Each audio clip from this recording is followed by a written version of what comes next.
जय हिंद प्यारे साथियों, कैसे हैं आप सभी। आशा करते हैं कि आप सभी स्वस्थ होंगे और अपने अपने स्टडी में व्यस्त होंगे।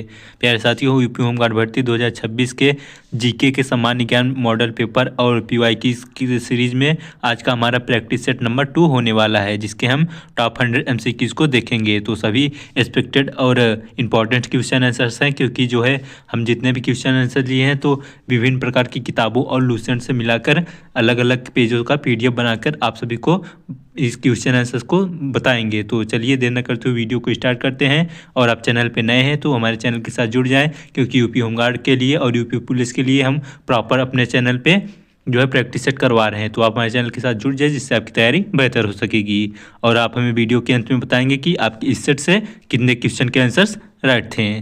तो चलिए वीडियो को स्टार्ट करते हैं। क्वेश्चन नंबर 1 है, क्या कह रहा है क्वेश्चन, हिंदू धर्म में इनमें से किस देवता को सृजनकर्ता माना जाता है। तो फर्स्ट क्वेश्चन ही जो है ईश्वर से है, तो वीडियो को एक लाइक शुरू में जरूर कर दें ईश्वर के नाम पे। तो देखते हैं किस हिंदू धर्म में कौन से देवता को सृजनकर्ता माना जाता है। तो ऑप्शन देखते हैं, भगवान ब्रह्मा को, या गणेश जी को, या महेश जी को, या भगवान विष्णु जी को। तो करेक्ट आंसर हो जाएगा भगवान ब्रह्मा जी को हिंदू धर्म में सृजनकर्ता माना जाता है। तो ऑप्शन ए इस क्वेश्चन का करेक्ट आंसर हो जाएगा। अगला क्वेश्चन देखते हैं। क्वेश्चन नंबर 2 है, गौतम बुद्ध को ज्ञान की प्राप्ति निम्नलिखित में से किस शहर में हुई थी। तो गौतम बुद्ध को ज्ञान की प्राप्ति निम्न में से जो है बोध गया शहर में हुई थी ज्ञान की प्राप्ति गौतम बुद्ध को। तो ऑप्शन बी इस क्वेश्चन का करेक्ट आंसर हो जाएगा। अगला क्वेश्चन देखते हैं। क्वेश्चन नंबर 3 है, मौर्य वंश को किस वंश ने समाप्त किया। तो मौर्य वंश को जो है करेक्ट आंसर हो जाएगा इसका शुंग वंश ने समाप्त किया था मौर्य वंश को नाम के। तो ऑप्शन ए इस क्वेश्चन का करेक्ट आंसर हो जाएगा। अगला क्वेश्चन देखते हैं। क्वेश्चन नंबर 4 है, इनमें से कौन से प्राचीन यूनानी इतिहासकार और राजनयिक इंडिका नामक पुस्तक के लेखक हैं। तो करेक्ट आंसर हो जाएगा मेगास्थनीज जो है वह इंडिका नामक पुस्तक के लेखक है। तो ऑप्शन ए इस क्वेश्चन का मेगास्थनीज करेक्ट आंसर हो जाएगा। अगला क्वेश्चन देखते हैं। क्वेश्चन नंबर 5 है, खजुराहो मंदिर वास्तुकला के किस प्रकार को उजागर करता है। तो खजुराहो का जो मंदिर है वह वास्तुकला के नगर शैली को उजागर करता है। तो ऑप्शन डी इस क्वेश्चन का नगर शैली करेक्ट आंसर हो जाएगा। अगला क्वेश्चन देखते हैं। क्वेश्चन नंबर 6 है, सुल्तान इल्तुतमिश की पुत्री रजिया निम्नलिखित में से किस वर्ष में सुल्तान बनी। तो करेक्ट आंसर हो जाएगा 1236 ईस्वी में जो है रजिया सुल्तान बनी थी। तो ऑप्शन सी इस क्वेश्चन का करेक्ट आंसर हो जाएगा। अगला क्वेश्चन देखते हैं। क्वेश्चन नंबर 7 है, विजयनगर साम्राज्य के पहले राजा कौन थे। तो विजयनगर साम्राज्य के पहले राजा कौन थे, वह थे हरिहर प्रथम। तो हरिहर प्रथम विजयनगर साम्राज्य के पहले राजा थे। तो ऑप्शन सी इस क्वेश्चन का करेक्ट आंसर हो जाएगा। अगला क्वेश्चन है। क्वेश्चन नंबर 8 है, पानीपत का दूसरा युद्ध अकबर और हेमू के बीच किस वर्ष लड़ा गया या फिर किस वर्ष हुआ। तो इंपॉर्टेंट क्वेश्चन है। तो पानीपत का जो दूसरा युद्ध था अकबर और हेमू के मध्य जो है 1556 ईस्वी में लड़ा गया। तो ऑप्शन डी इस क्वेश्चन का 1556 करेक्ट आंसर हो जाएगा। अगला क्वेश्चन देखते हैं। क्वेश्चन नंबर 9 है, निम्नलिखित में से किसका निर्माण शाहजहां द्वारा नहीं करवाया गया था। तो ऑप्शन देखते हैं, किसका निर्माण शाहजहां द्वारा नहीं करवाया गया था। तो पहला ऑप्शन है शालीमार बाग का, या फिर लाल किले का, या बुलंद दरवाजा का, या फिर जामा मस्जिद का। तो करेक्ट आंसर हो जाएगा जो निम्न में से बुलंद दरवाजा है वह शाहजहां द्वारा निर्माण नहीं कराया गया था। या जो है फतेहपुर सिकरी में स्थित है बुलंद दरवाजा, किसके द्वारा करवाया गया था। तो यह अकबर के द्वारा बुलंद दरवाजा का निर्माण कराया गया था। अगला क्वेश्चन देखते हैं। क्वेश्चन नंबर 10 है, पुर्तगालियों द्वारा गोवा पर कब्जा कब किया गया था। तो पुर्तगालियों पर गोवा पर कब्जा कब किया गया था। तो करेक्ट आंसर हो जाएगा 1510 ईस्वी में पुर्तगालियों द्वारा गोवा पर कब्जा किया गया था। तो ऑप्शन सी इस क्वेश्चन का करेक्ट आंसर हो जाएगा। अगला क्वेश्चन देखते हैं। क्वेश्चन नंबर 11 है, भारत में शिक्षा की प्रगति की समीक्षा हेतु विलियम हंटर समिति का गठन किस वर्ष किया गया था।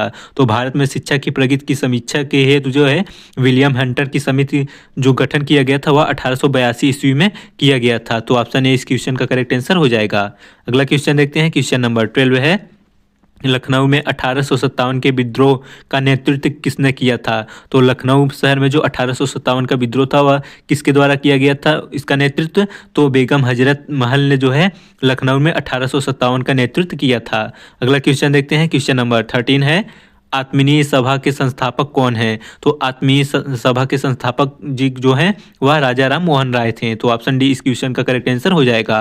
अगला क्वेश्चन देखते हैं। क्वेश्चन नंबर 14 है, किस वर्ष में भारत ने तत्कालीन वायसराय लॉर्ड कर्जन ने बंगाल विभाजन की घोषणा की थी? तो करेक्ट आंसर हो जाएगा 1905 में भारत के तत्कालीन वायसराय जो लॉर्ड कर्जन थे बंगाल विभाजन की घोषणा की थी 1905 में। ऑप्शन ए इस क्वेश्चन का करेक्ट आंसर हो जाएगा। अगला क्वेश्चन है क्वेश्चन नंबर 15 है 1923 में स्वराज पार्टी का गठन किसने किया था? तो 1923 में स्वराज पार्टी का गठन किसने किया था? तो करेक्ट आंसर आपको बता देते हैं मोतीलाल नेहरू और चित्तरंजन दास जी ने 1923 में स्वराज पार्टी का गठन किया था। तो ऑप्शन डी इस क्वेश्चन का करेक्ट आंसर हो जाएगा। अगला क्वेश्चन देखते हैं क्वेश्चन नंबर 16 है भारत कब एक संप्रभु गणराज्य बना था? तो भारत एक कब संप्रभुत्व गणराज्य बना था? तो करेक्ट आंसर इसका हो जाएगा 26 जनवरी 1950 को। तो ऑप्शन सी इस क्वेश्चन का करेक्ट आंसर हो जाएगा। अगला क्वेश्चन देखते हैं क्वेश्चन नंबर 17 है भारत के संविधान में इनमें से कौन सी विशेषता यूनाइटेड किंगडम के संविधान से ली गई है? तो भारतीय संविधान में कौन सी विशेषता ऐसी है जो कि यूनाइटेड किंगडम से ली गई है? तो इसका करेक्ट आंसर आपको बता देते हैं एकल नागरिकता जो है वह यूनाइटेड किंगडम की संविधान से ली गई है। तो ऑप्शन डी इस क्वेश्चन का करेक्ट आंसर हो जाएगा। अगला क्वेश्चन देखते हैं क्वेश्चन नंबर 18 है भारतीय संविधान का कौन सा अनुच्छेद अल्पसंख्यकों के हितों की रक्षा में से संबंधित है? तो करेक्ट आंसर हो जाएगा अनुच्छेद 29 जो है वह अल्पसंख्यकों के रक्षा के लिए संबंधित है। तो ऑप्शन ए इस क्वेश्चन का करेक्ट आंसर हो जाएगा। अगला क्वेश्चन देखते हैं क्वेश्चन नंबर 19 है निम्नलिखित में से कौन सा भारतीय संविधान में शामिल एक मौलिक अधिकार नहीं है? तो निम्न में से कौन सा ऑप्शन है जो कि भारतीय संविधान में जो शामिल नहीं है?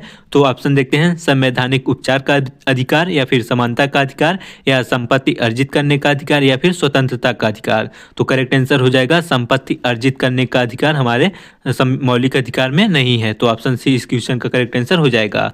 अगला क्वेश्चन देखते हैं क्वेश्चन नंबर 20 है भारतीय संविधान का कौन सा अनुच्छेद संघ की कार्यपालिका शक्तियों का संबंधित है? तो भारतीय संविधान का कौन सा अनुच्छेद है जो संघ कार्यपालिका की शक्तियों से संबंधित है? तो अनुच्छेद 53 जो है वह कार्यपालिका शक्तियों से संबंधित है, अनुच्छेद 53। तो ऑप्शन सी इस क्वेश्चन का करेक्ट आंसर हो जाएगा। अगला क्वेश्चन देखते हैं क्वेश्चन नंबर 21 है भारत में उपराष्ट्रपति के चुनाव से संबंधित किसी भी विवाद पर निर्णय लेती है? तो भारत में उपराष्ट्रपति के चुनाव से संबंधित किसी भी विवाद का निर्णय जो है राष्ट्रपति द्वारा लिया जाता है। तो ऑप्शन बी इस क्वेश्चन का राष्ट्रपति करेक्ट आंसर हो जाएगा। नेक्स्ट क्वेश्चन देखते हैं क्वेश्चन नंबर 22 है क्या कह रहा है क्वेश्चन देखते हैं लोकसभा की बैठक बुलाने के लिए सदस्यों की न्यूनतम संख्या कोरम कितनी होनी चाहिए? तो लोकसभा की बैठक बुलाने के लिए सदस्यों की न्यूनतम संख्या जो होनी चाहिए वह सदन के सदस्यों की कुल संख्या के 1/10 भाग होनी चाहिए। तो ऑप्शन सी इस क्वेश्चन का करेक्ट आंसर हो जाएगा। अगला क्वेश्चन देखते हैं क्वेश्चन नंबर 23 है क्या कह रहा है क्वेश्चन निम्न में से कौन सा कथन सही है? तो सभी ऑप्शन को देखना पड़ेगा कि कौन सा कथन सही होगा। चलिए देखते हैं।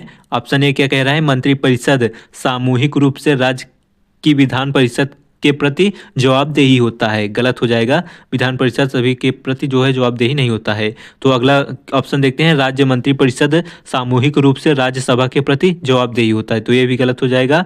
अगला ऑप्शन देखते हैं राज्य की मंत्रिपरिषद सामूहिक रूप से उपराष्ट्रपति के प्रति जवाबदेही होता है। तो ये भी नहीं हो जाएगा। तो राइट ऑप्शन क्या होगा ऑप्शन डी की क्या कह रहा है ऑप्शन डी क्या है कि देखते हैं राज्य मंत्री परिषद सामूहिक रूप से राज्य के विधानसभा के प्रति जवाबदेही होता है। तो बिल्कुल सही है। तो ऑप्शन डी इस क्वेश्चन का करेक्ट आंसर हो जाएगा। अगला क्वेश्चन देखते हैं क्वेश्चन नंबर 24 है भारत में सबसे पुराना उच्च न्यायालय कौन सा है? तो भारत का सबसे पुराना उच्च न्यायालय कौन सा है? तो ऑप्शन में इसका करेक्ट हो जाएगा कलकत्ता उच्च न्यायालय जो है वह भारत का सबसे पुराना उच्च न्यायालय है, कलकत्ता उच्च न्यायालय। तो ऑप्शन डी इस क्वेश्चन का करेक्ट आंसर हो जाएगा। अगला क्वेश्चन देखते हैं क्वेश्चन नंबर 25 है बलवंत राय मेहता समिति ने 1957 में भारत में एक पंचायती राज प्रणाली की स्थापना के लिए सिफारिश की थी। तो फिलिंग द ब्लैंक्स में कौन सा ऑप्शन आएगा त्रिस्तरीय पंचायती राज व्यवस्था प्रणाली की स्थापना की सिफारिश की थी। तो ऑप्शन सी इस क्वेश्चन का करेक्ट आंसर हो जाएगा। अगला क्वेश्चन है क्वेश्चन नंबर 26 है कि संशोधन के तहत भारतीय संविधान के अनुच्छेद 75 में जोड़ा गया था कि मंत्रिपरिषद में प्रधानमंत्री सहित मंत्रियों की कुल संख्या लोकसभा सदस्यों की कुल संख्या के 15% से अधिक नहीं होगी। तो आपको करेक्ट आंसर बता देते हैं कि संविधान 91वां संशोधन अधिनियम 2003 के तहत यह संशोधन पारित किया गया था। ऑप्शन बी इस क्वेश्चन का करेक्ट आंसर हो जाएगा। अगला क्वेश्चन देखते हैं क्वेश्चन नंबर 27 है आम आदमी पार्टी का गठन किस वर्ष में किया गया था? तो आम आदमी पार्टी का गठन वर्ष 2012 में किया गया था। तो ऑप्शन सी इस क्वेश्चन का करेक्ट आंसर हो जाएगा। अगला क्वेश्चन देखते हैं, क्वेश्चन नंबर 28 है, भू प्रॉपर्टी में पाया जाने वाला दूसरा सर्वाधिक प्रचुर मात्रा में कौन सा है, तत्व कौन सा है? तो भू प्रॉपर्टी में पाए जाने वाला सर्वाधिक प्रचुर मात्रा में पाए जाने वाला जो तत्व है सिलिकॉन है। दूसरा तत्व पाए जाने वाला सर्वाधिक मात्रा में तो वह सिलिकॉन है। तो ऑप्शन बी इस क्वेश्चन का करेक्ट आंसर हो जाएगा।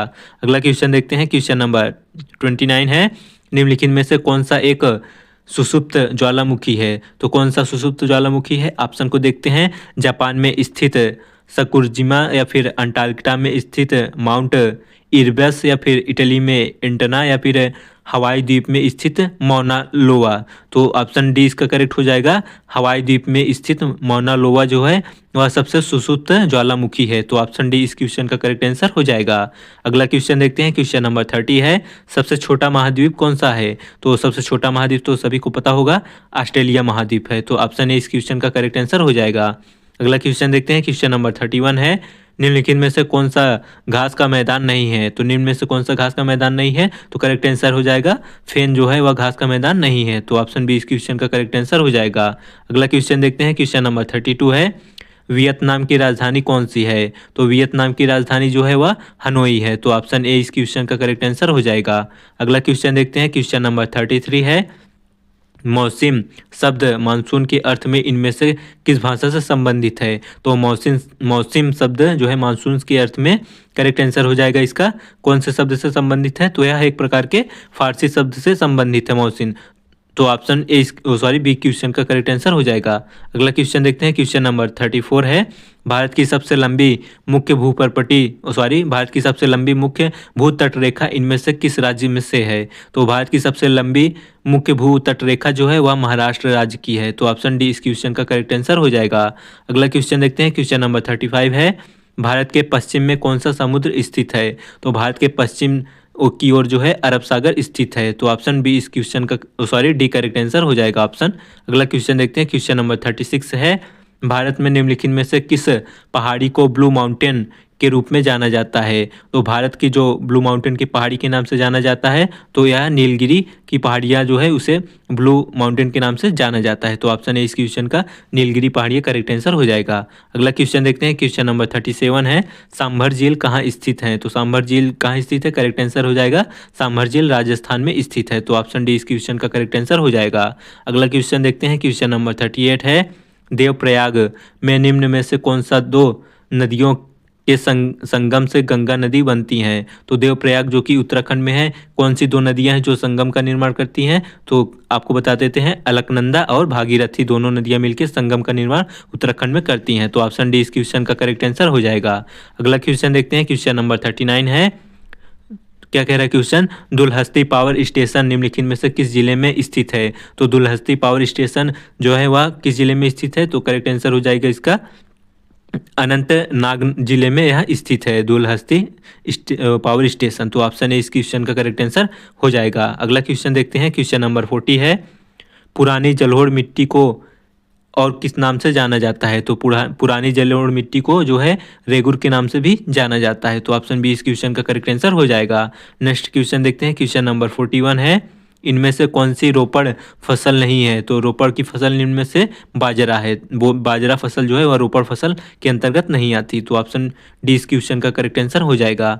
नेक्स्ट क्वेश्चन देखते हैं, क्वेश्चन नंबर 42 है, पहली कपास मिल सफलतापूर्वक स्थापना किस भारतीय शहर में की गई थी? तो पहली जो कपास मिल थी सफलतापूर्वक भारत में किस शहर में लगाई गई थी? तो करेक्ट आंसर हो जाएगा या मुंबई शहर में लगाई गई थी। कपास की सर्वप्रथम मिल स्थापित की गई थी मुंबई शहर में। तो ऑप्शन ए इस क्वेश्चन का करेक्ट आंसर हो जाएगा। अगला क्वेश्चन देखते हैं, क्वेश्चन नंबर 43 है, गंगा नदी पर स्थित राष्ट्रीय जलमार्ग संख्या 1 प्रयागराज को किससे जोड़ती है? तो राष्ट्रीय जो जलमार्ग संख्या 1 प्रयागराज को वह हल्दिया से जोड़ती है। तो ऑप्शन डी इस क्वेश्चन का करेक्ट आंसर हो जाएगा। नेक्स्ट क्वेश्चन देखते हैं, क्वेश्चन नंबर 44 है, भारत की 2011 की जनगणना के अनुसार डैश में प्रति 1000 पुरुषों पर 1084 महिलाओं का उच्चतम लिंगानुपात था। तो कौन से राज्य में था? तो ऑप्शन देखते हैं, तमिलनाडु राज्य में, या पंजाब में, या केरल में, या कर्नाटक में। तो करेक्ट आंसर हो जाएगा केरल राज्य में प्रति 1000 पुरुषों पर 1084 महिलाओं का उच्चतम लिंगानुपात था 2011 की गणना के अनुसार। ऑप्शन सी इस क्वेश्चन का करेक्ट आंसर हो जाएगा। नेक्स्ट क्वेश्चन देखते हैं, क्वेश्चन नंबर 45 है, निम्नलिखित में से कौन सा देश भारत के साथ कच्छ का रण का हिस्सा साझा करता है? तो करेक्ट आंसर हो जाएगा पाकिस्तान देश जो है वह कच्छ का रण की कुछ हिस्सा साझा करता है। तो ऑप्शन बी इस क्वेश्चन का करेक्ट आंसर हो जाएगा। नेक्स्ट क्वेश्चन देखते हैं, क्वेश्चन नंबर 46 है, उत्तर प्रदेश का पहला ट्रैफिक पार्क किस जिले में खोला गया? तो यूपी का पहला ट्रैफिक पार्क जो है करेक्ट आंसर हो जाएगा प्रयागराज जिले में खोला गया। तो ऑप्शन ए इस क्वेश्चन का करेक्ट आंसर हो जाएगा। अगला क्वेश्चन देखते हैं, क्वेश्चन नंबर 47 है, निम्नलिखित में से किस वर्ष में उत्तर प्रदेश में निःशुल्क और अनिवार्य शिक्षा के अधिकार नियम को लागू किया गया था? तो करेक्ट आंसर हो जाएगा वर्ष 2011 में यह लागू किया गया। तो ऑप्शन सी इस क्वेश्चन का करेक्ट आंसर हो जाएगा। अगला क्वेश्चन देखते हैं, क्वेश्चन नंबर 48 है, 1 जनवरी 1845 को उत्तर प्रदेश डैश नामक पहला हिंदी समाचार पत्र निकाला जिसे गोविंद रघुनाथ ने संपादित किया था। तो कौन सा समाचार पत्र था? तो इसका राइट ऑप्शन हो जाएगा बनारस अखबार पत्र था। तो ऑप्शन बी इस क्वेश्चन का करेक्ट आंसर हो जाएगा।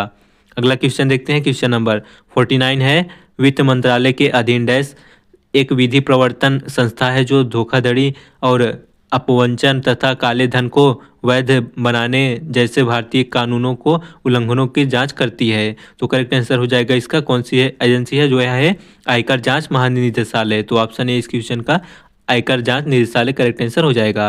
अगला क्वेश्चन देखते हैं, क्वेश्चन नंबर 50 है, थोड़ा भद्दा हो गया है। तो एक भारतीय प्रावधान संस्थान यूपी में है, यह किस जिले में स्थित है? तो करेक्ट आंसर हो जाएगा यह लखनऊ जिले में स्थित है। तो ऑप्शन डी इस क्वेश्चन का करेक्ट आंसर हो जाएगा। अगला क्वेश्चन देखते हैं, क्वेश्चन नंबर 51 है, सरकार का वह खाता जो केवल चालू वित्तीय वर्ष से संबंधित है इसमें से शामिल है। तो कौन सा खाता है? वह राजस्व बजट खाता है। तो ऑप्शन बी इस क्वेश्चन का करेक्ट आंसर हो जाएगा।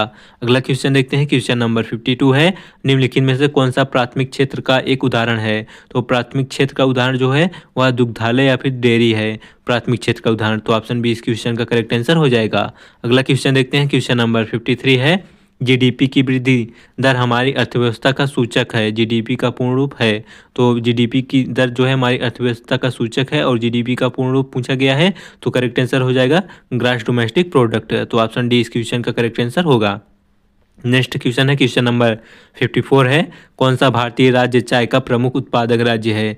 तो इजी क्वेश्चन है। तो कौन सा भारतीय राज्य है जो है चाय का उत्पादक राज्य है? असम है। अगला क्वेश्चन देखते हैं, क्वेश्चन नंबर 55 है, पुलिस कमिश्नर आमतौर पर केवल के लिए नियुक्त किया जाता है। तो पुलिस कमिश्नर जो होता है वह आमतौर पर बड़े शहरों में नियुक्त किया जाता है। तो ऑप्शन डी इस क्वेश्चन का करेक्ट आंसर हो जाएगा।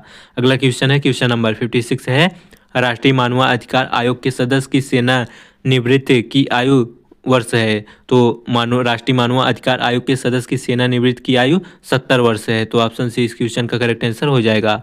अगला क्वेश्चन देखते हैं, क्वेश्चन नंबर 57 है, निम्नलिखित में से कौन सा बल लद्दाख को कोराकोरम दर्रे अरुणाचल प्रदेश में जेलेपला तक भारतीय सीमाओं की रक्षा करता है? तो करेक्ट आंसर हो जाएगा इसका इंडो तिब्बत सीमा पुलिस बल जो है सुरक्षा करता है। तो ऑप्शन ए इस क्वेश्चन का करेक्ट आंसर हो जाएगा। अगला क्वेश्चन देखते हैं, क्वेश्चन नंबर 58 है, मई 2025 में भारतीय वायुसेना के नए उप प्रमुख के रूप में किसने पदभार ग्रहण किया? तो करेक्ट आंसर हो जाएगा इसका किसने ग्रहण किया? एयर मार्शल नंददेश्वर तिवारी ने। तो ऑप्शन बी इस क्वेश्चन का करेक्ट आंसर हो जाएगा। अगला क्वेश्चन देखते हैं, क्वेश्चन नंबर 59 है, किस वस्तु की किसी विशेष दिशा में गति मिट गया है क्वेश्चन। तो किसी वस्तु का किसी विशेष गति को क्या कहा जाता है? तो किसी वस्तु का एक विशेष दिशा में गति क्या कहलाती है? तो वह वेग कहलाती है। तो ऑप्शन सी इस क्वेश्चन का करेक्ट आंसर हो जाएगा। अगला क्वेश्चन देखते हैं, क्वेश्चन नंबर 60 है, मैंग्रोव वितरण मुख्य रूप से अंडमान और निकोबार द्वीप समूह के निम्नलिखित में से भागों में किसमें पाया जाता है? तो मैंग्रोव वितरण मुख्य रूप से जो है अंडमान और निकोबार द्वीप समूह में करेक्ट आंसर हो जाएगा उत्तरी अंडमान में पाया जाता है। तो ऑप्शन सी इस क्वेश्चन का करेक्ट आंसर हो जाएगा। अगला क्वेश्चन देखते हैं, क्वेश्चन नंबर 61 है, मृत जीवों और जानवरों को खाद्य मिट्टी में परिवर्तन करने वाले सूक्ष्म जीव को किस नाम से जाना जाता है? तो करेक्ट आंसर हो जाएगा अपघटन करने वाले जीव के नाम से भी, अपघटनीय जीव के नाम से भी जाना जाता है। तो ऑप्शन डी इस क्वेश्चन का करेक्ट आंसर हो जाएगा। अगला क्वेश्चन है क्वेश्चन नंबर 62 है, निम्नलिखित में से कौन सा ऑपरेटिंग सिस्टम का एक उदाहरण नहीं है? तो करेक्ट आंसर हो जाएगा इसका यूनिक्स जो होता है ऑपरेटिंग सिस्टम का उदाहरण नहीं होता। इंटरनेट एक्सप्लोरर भी होता है और विंडोज़ भी होता है और लिनक्स भी होता है, लेकिन यूनिक्स जो है वह ऑपरेटिंग सिस्टम का उदाहरण नहीं होता। तो ऑप्शन डी इस क्वेश्चन का करेक्ट आंसर हो जाएगा। अगला क्वेश्चन देखते हैं क्वेश्चन नंबर 63 है, मई 2025 में मई 2025 में अंतर्राष्ट्रीय सौर गठबंधन का 123वां सदस्य कौन सा देश बना? तो करेक्ट आंसर हो जाएगा अंगोला देश बना। ऑप्शन डी इस क्वेश्चन का करेक्ट आंसर होगा। अगला क्वेश्चन देखते हैं क्वेश्चन नंबर 64 है, सोशल मीडिया के संबंध में इनमें से कौन सा कथन असत्य है? तो सोशल मीडिया के संबंध में कौन सा कथन असत्य है? तो इसके लिए ऑप्शन को देखना होगा। तो चलिए देखते हैं। सोशल मीडिया इंटरनेट के माध्यम से संचार और अंतःक्रिया को सक्षम बनाता है, तो इसमें से असत्य पूछा है, तो ये तो बिल्कुल सही है, इंटरनेट के माध्यम से ही संचार और अंतःक्रिया बना देता है। अगला क्वेश्चन देखते हैं कि सोशल मीडिया एक प्रकार का ईमेल सेवा है, तो ये ऑप्शन जहाँ तक है सही हो जाएगा। अगला ऑप्शन देख लेते हैं, इंस्टाग्राम सोशल मीडिया का एक उदाहरण है, ये भी सही है। अगला क्वेश्चन देखते हैं option D, x Twitter social media का एक उदाहरण है, तो ये भी ऑप्शन सही है। तो इसका रॉन्ग ऑप्शन कौन सा है? सोशल मीडिया एक प्रकार का ईमेल सेवा है, तो ये एक प्रकार का ईमेल सेवा नहीं है। तो ऑप्शन बी इसका करेक्ट आंसर हो जाएगा। इसमें असत्य कथन पूछा है, तो असत्य ऑप्शन बी हो जाएगा। अगला क्वेश्चन देखते हैं क्वेश्चन नंबर 65 है, कौन सा सामाजिक माध्यम नहीं है? तो सामाजिक माध्यम कौन सा नहीं है? तो टेलीविज़न जो है, टीवी जो है एक प्रकार का सामाजिक माध्यम नहीं है। अगला क्वेश्चन देखते हैं क्वेश्चन नंबर 66 है, उत्प्लावकता सिद्धांत के आधार पर जहाज पानी में तैरते समय सर्वप्रथम इस सिद्धांत पहचान करने का श्रेय किस वैज्ञानिक ने दिया? तो करेक्ट आंसर हो जाएगा, इसका श्रेय जो है आर्किमिडीज को दिया जाता है। तो ऑप्शन सी इस क्वेश्चन का करेक्ट आंसर हो जाएगा। अगला क्वेश्चन देखते हैं क्वेश्चन नंबर 67 है, उस तापमान को क्या कहते हैं जिस पर वायुमंडलीय दाब द्रव में उबलना शुरू हो जाता है? तो उस तापमान को क्या कहा जाता है जिस पर वायुमंडलीय दाब पर द्रव उबलना शुरू हो जाता है? तो उसको क्या कहा जाता है? क्वथनांक। तो ऑप्शन सी इस क्वेश्चन का करेक्ट आंसर हो जाएगा। अगला क्वेश्चन है क्वेश्चन नंबर 68 है, विद्युत ऊर्जा का वाणिज्यिक इकाई है, तो विद्युत ऊर्जा का वाणिज्यिक इकाई जो होता है वह किलोवाट घंटा होता है। तो ऑप्शन सी इस क्वेश्चन का करेक्ट आंसर हो जाएगा। नेक्स्ट क्वेश्चन है क्वेश्चन नंबर 69 है, निम्न में से क्या अधातुओं का भौतिक गुण नहीं है? तो अधातुओं का भौतिक गुण नहीं है तो क्या हो जाएगा?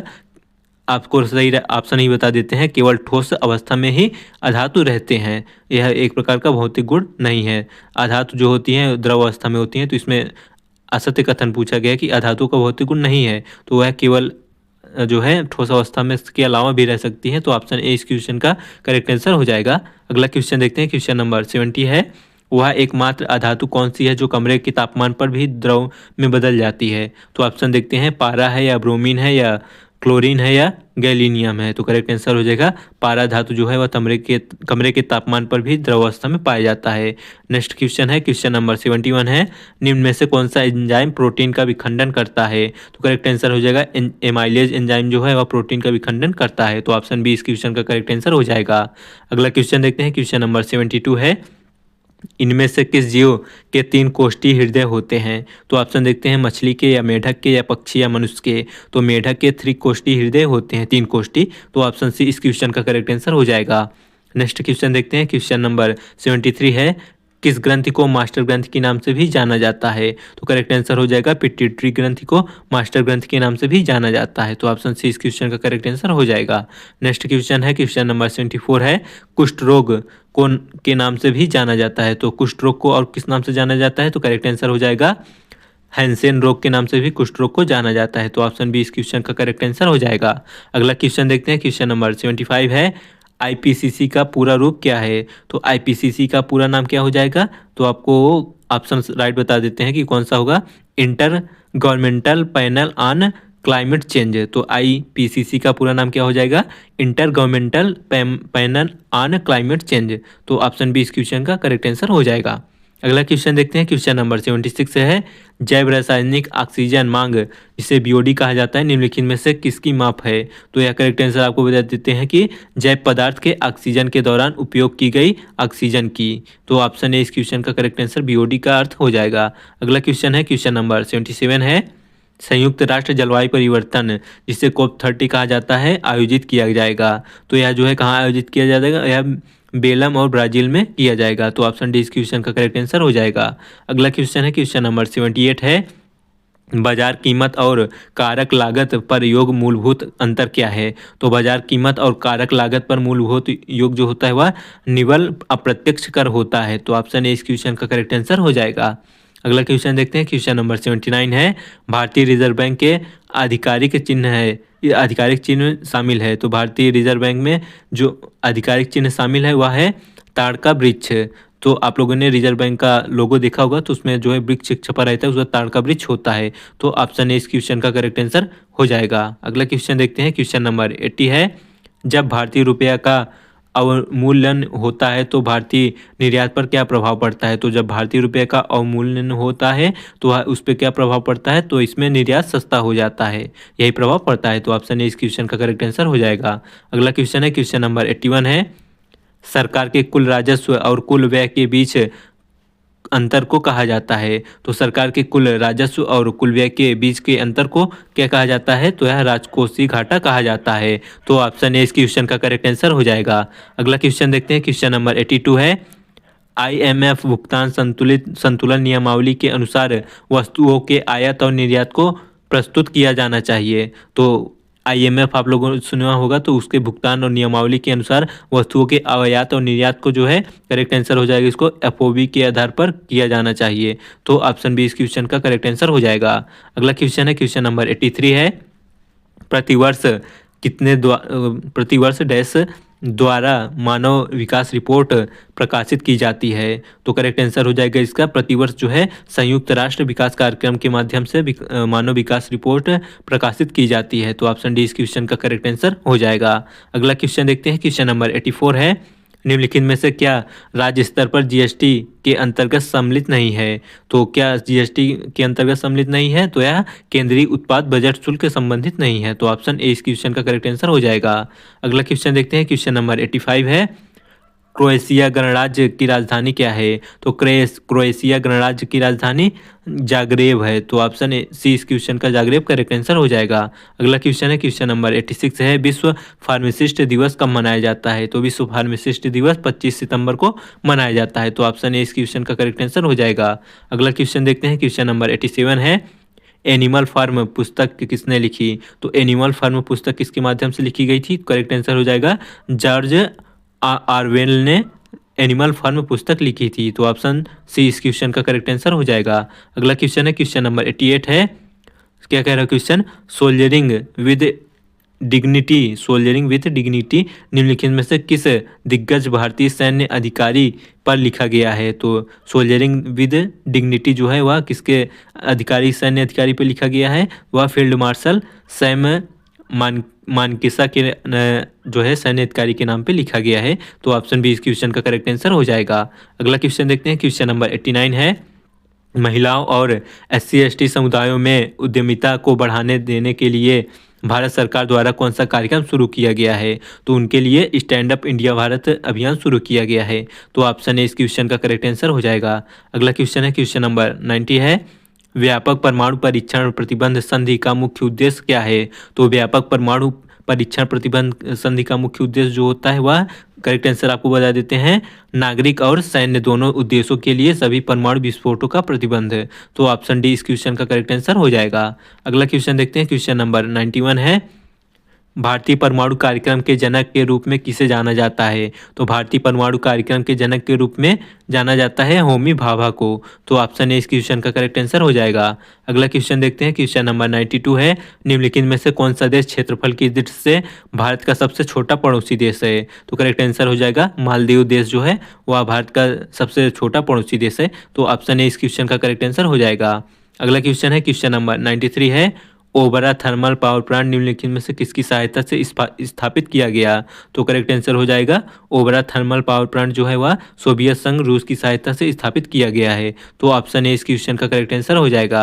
अगला क्वेश्चन है, क्वेश्चन नंबर 94 है, हिंदू मुस्लिम एकता का संकेतक सुलह कुल महोत्सव कहाँ मनाया जाता है? तो हिंदू मुस्लिम एकता का संकेतक सुलह कुल महोत्सव जो है कहाँ मनाया जाता है? आगरा में मनाया जाता है। तो ऑप्शन ए इस क्वेश्चन का करेक्ट आंसर हो जाएगा। अगला क्वेश्चन देखते हैं, क्वेश्चन नंबर 95 है, वुमेन इन सिनेमा पहल के अंतर्गत किस भारतीय अभिनेत्री को कांस 2025 में सम्मिलित किया गया? तो करेक्ट आंसर हो जाएगा इसका, जैकलिन फर्नांडिस को 2025 के सम्मिलित में किया गया है। ऑप्शन है इस क्वेश्चन का करेक्ट आंसर हो जाएगा वुमेन इन सिनेमा में जैकलिन फर्नांडिस को सम्मिलित किया गया है। तो ऑप्शन ए इस क्वेश्चन का राइट आंसर हो जाएगा। अगला क्वेश्चन देखते हैं, क्वेश्चन नंबर 96 है, mountain west track and field championship में 2025 में किस भारतीय एथलीट्स ने महिलाओं के 60 फुट इंडोर राष्ट्रीय रिकॉर्ड को तोड़ दिया? तो करेक्ट आंसर हो जाएगा कृष्ण जयशंकर ने। अगला क्वेश्चन देखते हैं, क्वेश्चन नंबर 97 है, सितंबर 2025 में दादा साहब फाल्के पुरस्कार 2023 किसे प्रदान किया गया? तो करेक्ट आंसर हो जाएगा मोहनलाल विश्वनाथ नायर जी को। ऑप्शन ए इस क्वेश्चन का करेक्ट आंसर हो जाएगा।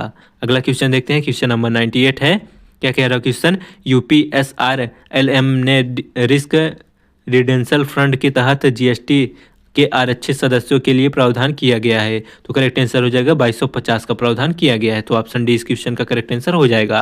अगला क्वेश्चन है, क्वेश्चन नंबर 99 है, आत्मनिर्भर भारत के कृषि सुधार का मुख्य उद्देश्य है? तो आत्मनिर्भर भारत के कृषि सुधार का मुख्य उद्देश्य है किसानों की आय को बढ़ाना। तो ऑप्शन सी इस क्वेश्चन का करेक्ट आंसर हो जाएगा। चलिए नेक्स्ट एंड लास्ट क्वेश्चन देखते हैं। क्वेश्चन है 100 इलेक्ट्रॉनिक उत्पाद बढ़ाने वाली योजना कौन सी है? तो इलेक्ट्रॉनिक उत्पाद बढ़ाने वाली योजना PLI फॉर इलेक्ट्रॉनिक है। तो ऑप्शन बी इस क्वेश्चन का PLI करेक्ट आंसर हो जाएगा। तो साथियों ये थे हमारे जीके के यूपी होमगार्ड भर्ती सिलेबस के अकॉर्डिंग सभी इंपॉर्टेंट क्वेश्चन आंसर्स। तो वीडियो को एक लाइक और चैनल को सब्सक्राइब जरूर करते हैं। वीडियो को पूरा देखने के लिए धन्यवाद। मिलते हैं नेक्स्ट प्रैक्टिस सेट में।